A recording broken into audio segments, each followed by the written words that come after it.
Good morning. Welcome to Guerilla Sports Daily, presented by Trusted American. Trusted American salary-based mortgage consultants want to help you get into a rate and lower your monthly payments. Go to trustedamerican.com to see how much they can save you today.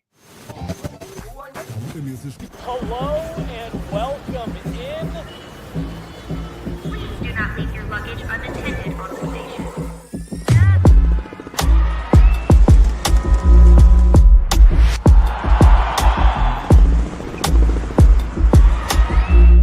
Welcome to the show. Welcome to the show. Welcome to Guerilla Sports Daily, Wednesday, December 18th. We have no games that were being played in Denver or with Denver teams yesterday, neither today. So you'd say there's not a lot to talk about, but we always have something to talk about here in Denver. So much sports news. We have a little bit of Broncos. I want to preview tomorrow's game. We have a little bit of Avs. I want to preview tomorrow's game. We have a little bit of Nuggets. I want to preview tomorrow's game. And it looks like we're going to have a new pro sports team in Denver very soon. And that's a very exciting story because it will be the first women's pro sports team here in Denver. Really cool stuff. About those three teams, the Broncos, the Avs, and the Nuggets, we will have a special, very special pre, mid, and post game show tomorrow from this desk right here, covering all of it. We will have Liv Moots on the desk here. We have Nate Jackson. We have Megan Angley. We have Jesse coming in from San Jose, where the Avs are playing. We have BK coming in from LA, where the Broncos are playing the Chargers. There's going to be a huge show, so make sure to check in tomorrow. 7:30, I think, is when we are going to start this stream. It's going to be really cool. So please, if you love Denver sports, make sure to tune in tomorrow. But let's start with some stuff today. Like I said, a little bit of Denver sports, but I also want to talk again about some European soccer. And this time, some news that might change European soccer forever. And I'm actually a little bit distraught by that. And I'm very serious. But let's start with stuff closer to home. The Denver Broncos, we are on the eve of the Broncos-Chargers game, which could lock in the first playoff spot for the Broncos since 2015 when they won the Super Bowl. Tomorrow is going to be a very, very big day for Broncos fans. I haven't been a fan as long as many of you, so I feel like I've had it pretty easy, starting to follow the Broncos this year with Bo Nix. It's been pretty good, actually, to be a fan now. I think I did it well. But I can see how Broncos fans that have been here since the 90s, the 2000s, you guys have gone through a lot. So to see your team in this position, I can only imagine how much that would mean to a real Broncos fan. The season has gone through a lot already. We started a little bit on a rough patch. Bo Nix had to get adjusted to the NFL a little bit. He still does, but eventually he got more and more wins. But I do think the most defining moment of maybe this season was last Sunday against the Indianapolis Colts with the interception of Nick Bonito and that drop from the runner, as Sean Payton said it, in the Broncos end zone by the Colts, which kept the Broncos in the game. Then the Nick Bonito interception, which gave him a 50-yard touchdown. I believe he is the first rookie ever to get two 50-yard touchdowns in consecutive games. Really big. But I want to talk about something else too, because people keep talking about personal accolades. People got mad because Bo Nix had a bad first half against the Colts, and they said, well, there you go. He threw away his Rookie of the Year title. And then Nick Bonito has incredible plays, and now they're talking about him being the defensive player of the year. I remember a few games into the season, they were talking about that for Patrick Surtain II. Now it's Nick Bonito, and I get it. They're playing really good ball, but why do we care so much about personal accolades? What I love about sports like football, like soccer, like hockey, is that you either win or you lose, and you do that by scoring more points than the opponent. That is it. If you don't score enough points, you don't win, and that is it. But this kind of stuff, it's all arbitrary. You have people that vote for whoever is the best defensive player, or is the best offensive player, or the best rookie. But that will always be someone's point of view. Why do we care so much about whether someone gets an arbitrary award or not? Let's just focus on the team. Let's focus on winning. And especially if a Bo Nix has a bad first half of a game, and then he comes back in the second half and wins it for you, why do you still hold on to that first half? Because he might not win a personal prize? That's not what we're here for. That's not what a team sport is about. Yeah, I don't get it. I get why it's cool for people to win something for your team, because that shows that everyone is looking at your team, that shows that your team has some exceptional players. But at the end of the day, it doesn't really matter. You can win with a mediocre team, and that would be way bigger than losing with the best rookie or the best offensive, defensive player. Yeah, that is all I wanted to say about the Broncos. They're playing the Chargers tomorrow. Let's focus on the real stuff that is actually winning games, and let's not worry about that stuff too much. This is the playoff picture right now. It's a little small, but you see the Broncos in 6th, Chargers in 7th, and the Broncos, I believe, have an 87% chance of making the playoffs right now. If they win, it goes to 99%, which is basically they're in. I believe that is what it means. If they win one more game, they're in. The Chargers, kind of the same thing, a little bit lower. But even if the Broncos lose, they still have what I think is an 84% chance of winning. They'll still be very close. And they still have 2 games to get that. That last game against the Chiefs in January, we all know we're going to win that game, right? So, but still, tomorrow is the first game where they can do it. And like Bo Nix said, every next game is the most important game. And that right now is the Chargers on Thursday Night Football, which is also huge. I can't wait. And let's not worry too much about personal accolades anymore. Moving on, in other news, Travis Hunter wins the Heisman Trophy. Can you believe it? Unbelievable. This is probably the biggest prize that he will ever get in his career. This personal accolade is, I love that he got this, and he deserves it so much. He was the best player in college football this year.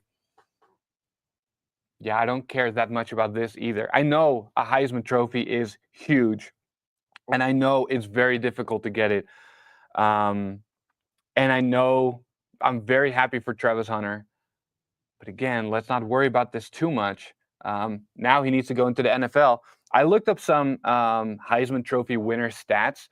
There's so many players who were drafted 23rd, drafted 178th, or not drafted at all.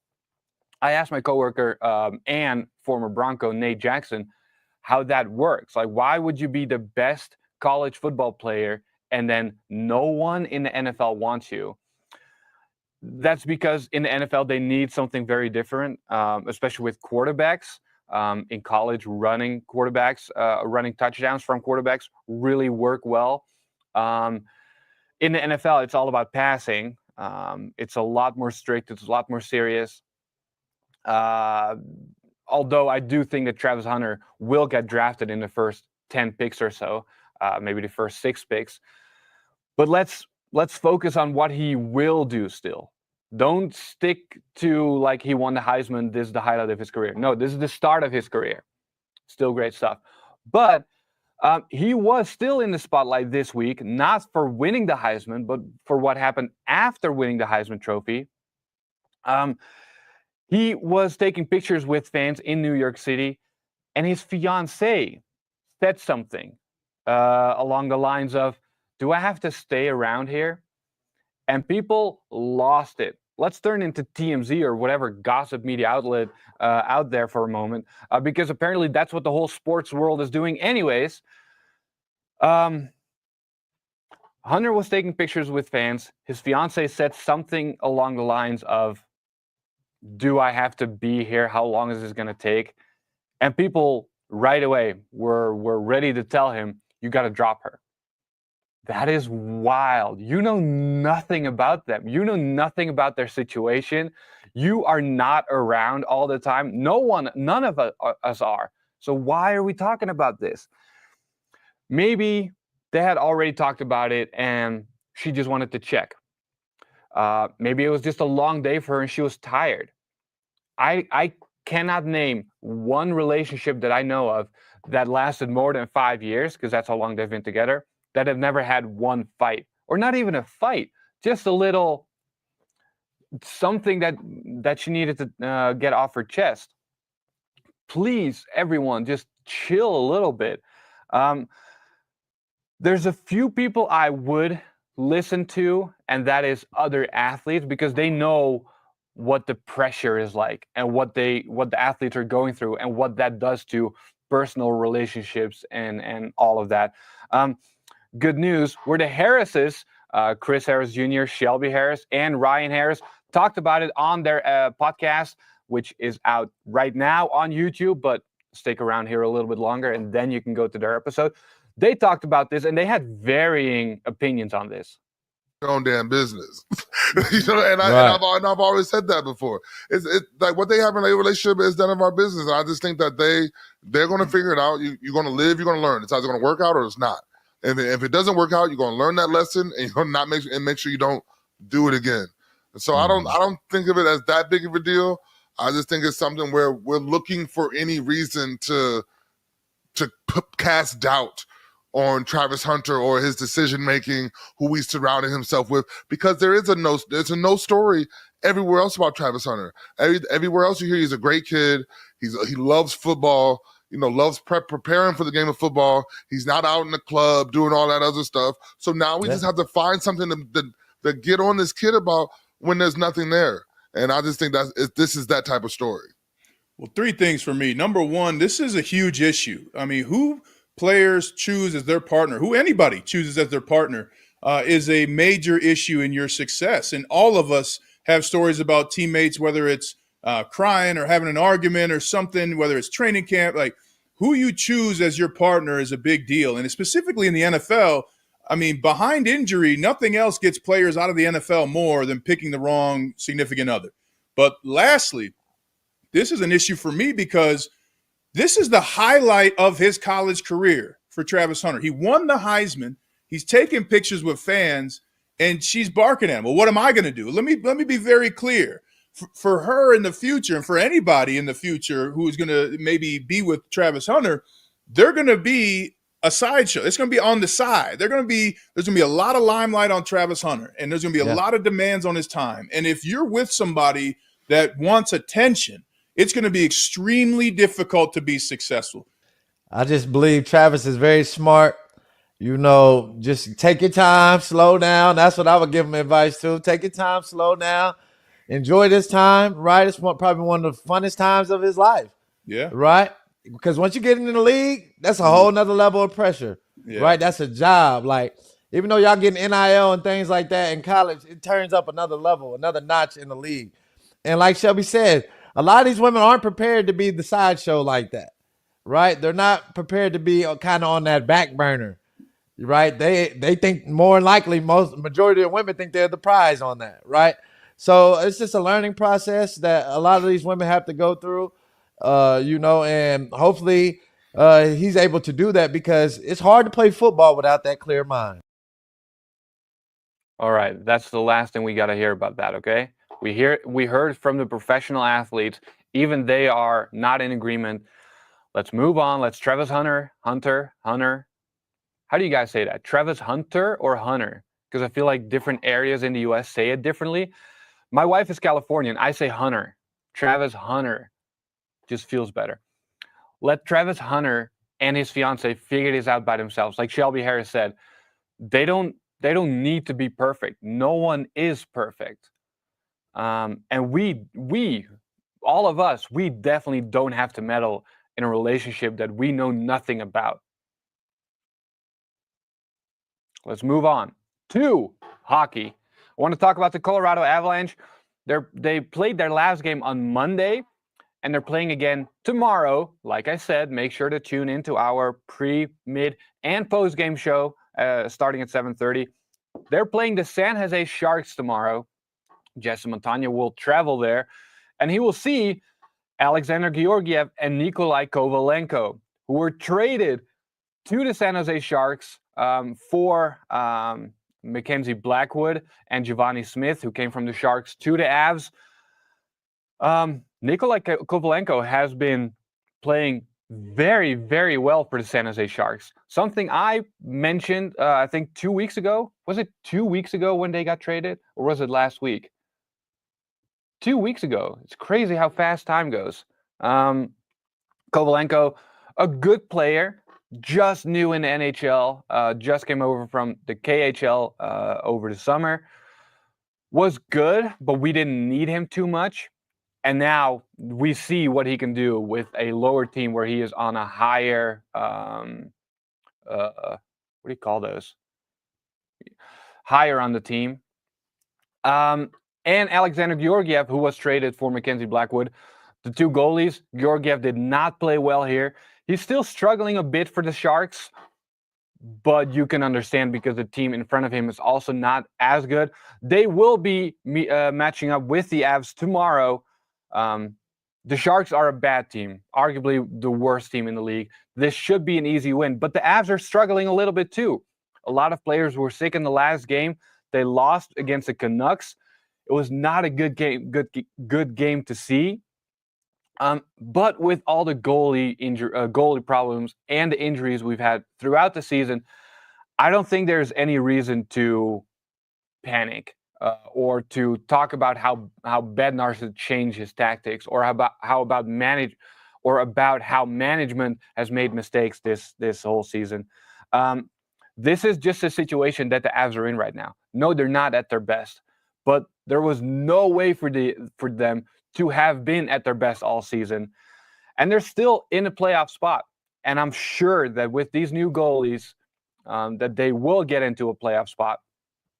And then in the playoffs, anything can happen. And if this isn't their season, it's no one's fault. It's literally just circumstances. That is all I wanted to say about the Avs. Tomorrow, they're playing the San Jose Sharks. Make sure to watch everything tomorrow at Guerilla Sports. Moving on to Nuggets, who's also playing tomorrow, and a team that I do want to be a lot more critical of. They also played their last game Monday night against the Sacramento Kings, and they beat them with a buzzer beater from Jamal Murray. Jamal Murray coming in clutch with a buzzer beater. That's something we've heard before. And it's great if a player like that can do that. And it also shows the value of Jamal Murray for this team. The fact that he can do something like that in a moment that is so important. Were it not that they were already up 23 points or something, and they gave it all away, and they had to win that in the last few seconds. If I don't get anything done at work, and I show up at the last minute to do the bare minimum, my boss would not be happy with me. We should not give Jamal Murray the pass because he got a buzzer beater. It was great. It was a beautiful moment. He came in clutch when they needed him. But he's still the flaky basketball player that he's been in the last 2 years. He's a good player, not a great player, at least not anymore. And now there's talks about MPJ being traded. I get it. I get that that's how sports work in the US. You got to give something up to get something back. and the Nuggets are not in a great spot right now, so they need to do something. But I would suggest waiting to do all of that until after this season, because this season isn't going to be better by trading a guy like MPJ, who's actually playing well, losing him, getting other people bought into the system that they've already been playing all season, and then somehow turning it around and going for a playoff run. I think we should accept our losses. If there's one guy who could be traded, that would be Jamal Murray. But let's keep MPJ in here at least until after this season. A little bit more NBA news. I want to talk about the NBA Cup. We have a winner. Giannis and the Milwaukee Bucks beat the Oklahoma City Thunder 97-81 in the final. The Bucks have been on a roll, winning 13 of their last 16 games after having a horrible start of the season. Giannis with 26 points, Damian Lillard with 23. No crazy numbers, but as a team, they know how to win games. And I've been very critical of the NBA Cup as well. It's a weird system with games that do account for the regular season, but they're also used as a cup. And then this game is the only extra game being played in the season. And everyone's like, wow, they're playing an extra game. They already play 82 games. One extra game isn't going to do it. The whole system is weird, though. Why would you not have a cup besides the regular NBA season, not intertwined? But I love Giannis, and look how happy he is. When the Lakers won last year, I was a little more skeptical. Like, yeah, that's your job, LeBron James, Anthony Davis. You should be able to win something like this. I can't hate Giannis. I like him, and I love that he and the Bucks won the NBA Cup. And maybe, who knows, in a few years, this is an established thing, and the winning the Cup actually means a lot more. I doubt it, but if it does, they won the second one, and that is great. I want to move on now to, I think, the big news of the day. The NWSL is going to expand to Denver. At least that's what it looks like right now. Denver might be welcoming a new pro sports team in 2026 because Denver is in exclusive expansion talks with the NWSL. It was bidding for an expansion team together with Cleveland and Cincinnati. And it looks like right now, according to reports, that Cleveland and Cincinnati are out, and they're now only talking to Denver. This expansion team would cost between $105 and $120 million, which would be the most expensive women's pro sports team ever. And the NWSL has 14 teams right now. Only 8 of them are worth more than $105 million. So that shows how expensive it is to buy a new expansion team. 2, it shows the promise of growth in this league, because the value of those teams have all gone up exponentially in the last few years. And it would just be great to have a women's pro sports team here in Denver, because Denver is the biggest city that didn't have or doesn't have right now any women's pro sports teams. So we need one. It's time. The bid group is led by Robert Cohen. He's the CEO of IMA Financial Group. And others in the group are include the For Denver FC. This is an organization that has been very vocal, they've been around everywhere talking about this, talking about wanting this to make this happen. A group that's been advocating for the NWSL expansion team to Denver for a very long time. I'm a soccer player. I'm a soccer fan, but I also play soccer in rec leagues. And I've seen For Denver FC pop up in so many places, at sports bars, soccer bars, but also at soccer tournaments. And I love that their hard work is now paying off. It seems. These talks could last a few weeks up to a few months before we really hear all the definitive news, but it's looking really good. Boston will also get a new team. That was already done, they will get their expansion team in 2026. That is also the year in which Denver would get their expansion team. We don't know yet where they're going to play. And that is one reason why Cleveland was mad that they're now out of the running, because they already had a place set for them to play. But I guess Denver's bid was still better. And I get it. It's great for Denver sports. It's great for Denver as a city. We also get we're getting a PWHL hockey game here in January. And I think that's kind of to see how the market is in Denver for a women's pro hockey team. Would be great to get that too in the future. Let's start with soccer. I love it. And we'll be waiting for more news about this. Then something else. More soccer in Europe. There's a lot of domestic leagues in European soccer. And then there's some European tournament styles, the biggest one being the Champions League. But there might be a new, completely overhauled European soccer league system. It's called the UniFi League.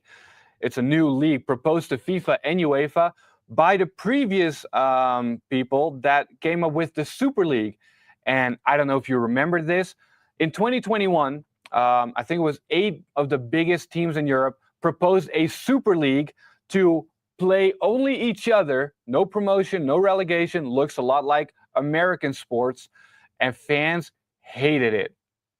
Fans were coming in droves. They literally went to the streets to protest, and that is what it looked like. We said no to Super League. That is what it looks like now with the UniFi League. The league setup is different than one major league with no promotion or relegation. It's called the UniFi League with 96 teams divided in 4 divisions with promotion and relegation. But it would mean that there would be way more games that are being played. And if we've heard anything from European soccer players, especially at the top of the sport, we know that they have been playing way too many games already. They're very, very critical of having to play more and more and more games. The Champions League has already been expanded this season to play way more games already. And this just seems like another money grab from the elite to play more games, get more fans in the stadium, with no regard for the culture of soccer. What's different from European soccer and American sports is that the clubs are owned by fans, sometimes literally, but I mean mostly figuratively. This is something that is part of their community. It's not built up from the top and you can go to the games. No, they're built up from the ground level, and everyone feels like they have a stake in these teams. And if you do this, no fans can travel to every away game. So you're going to have more empty stands. You will have different... I think you've seen the videos of European soccer fans going crazy in their stadiums. That is because there is an opponent with the same type of energy, opponent fans with the same type of energy. That will all get lost if you play a team from countries away that you don't know nothing about. And the fact is that smaller clubs will have way less opportunity to get the money that is promised in the UniFi League. This league will bring so much money to the teams that are playing in that league, and all the smaller clubs that are only playing domestic in the domestic league will lose that opportunity, and the gap between teams will grow more and more and more. I'm a fan of a small club, SA Heerenveen. I think the stands hold like 14,000 people. That is very small in soccer, especially in European soccer. They don't make it to European soccer. That is way out of their reach. But at least domestically, they can always compete in the league and in the cup. With this new setup, that gap would be impossible to bridge, and the big clubs would get bigger and the smaller clubs would eventually go bankrupt. This is horrible for the world of sports, world of soccer. And I really, really hope it doesn't go through. But knowing anything about the way power works in this world and the way money works in this world, we might see a new European Super League in the future. All right, that was all I wanted to talk about today. Thank you guys so much. Sorry for ending it on this bad note, but I wanted to inform you guys. Thank you for watching. Make sure to watch the Harrises. We're the Harrises on YouTube right now. And make sure to tune in tomorrow for our very, very big post-game show for the Broncos, the Nuggets, and the Avalanche. Thank you.